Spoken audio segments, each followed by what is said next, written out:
नाही इथं गाठीभेटी दौरा आणखीन सुरू नाही केला.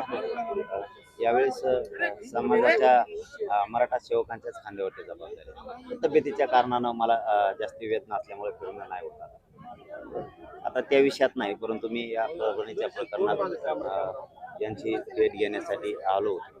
ती खूप घटना अमानुषपणे मारहाण करून पोलिसांकडून त्यांचा जीव घेण्यात आला असं कुटुंबाचं म्हणणं आहे. ही मात्र राज्याला शोभणारी गोष्ट नाही.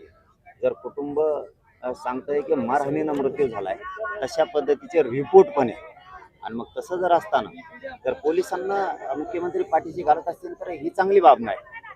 ही मुख्यमंत्र्यांसाठी या राज्यासाठी चांगली बाब नाही. जे झालं असेल काय झालं असेल त्या विषयापेक्षा आज जर तुमचे पोलीसच लोकांना मारून टाकत असतील तर तुम्ही त्यांना पाठीशी नाही घातला पाहिजे. कुटुंबाला न्याय मिळाला पाहिजे. त्याच्या जेवढ्या मागण्या त्या सगळ्या मागण्यांना न्याय मिळाला. 15 दिवस होऊन गेलेत आता, जवळपास 15 दिवसानंतरही बघा, मुख्यमंत्र्यांनी ना सरळच तुम्ही जर पालकत्व स्वीकारलं तर तुम्हाला त्या कुटुंबाला न्याय द्यावा लागणार आहे. त्यांच्या सगळ्या मागण्या ती तुम्हाला मान्य करावं लागतील आणि आम्ही त्यांच्या मागण्या मान्य होईपर्यंत त्यांच्या सोबत आहे. कारण जर पोलिस माणसाला मारूनच टाकायला लागले तर ही तुमच्यासाठी सुद्धा मुख्यमंत्री म्हणून एक लाजिरवाणी गोष्ट आहे.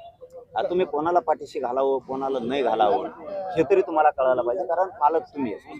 आता जरी इथं काही नुकसानी पण झाली त्या पण सरकारने दिल्या पाहिजेत त्यांना, कारण आणि ह्या कुटुंबाचं तर एवढं नुकसान झालंय, एवढी हानी झाली. अरे बाप, ते सांगताना अंगावर काटे. त्याला त्याच्या अंगावरचे वळ बघितले, भयंकर परिस्थिती केली. जर पोलिसच आता खून करायला लागले. राहुल गांधी येऊन गेले, शरद पवार येऊन गेले, अजित पवार सोडलं तर दुसरं सत्ताधारी कुणी आलेलं नाही की ज्यांच्याकडून न्याय मिळेल असं.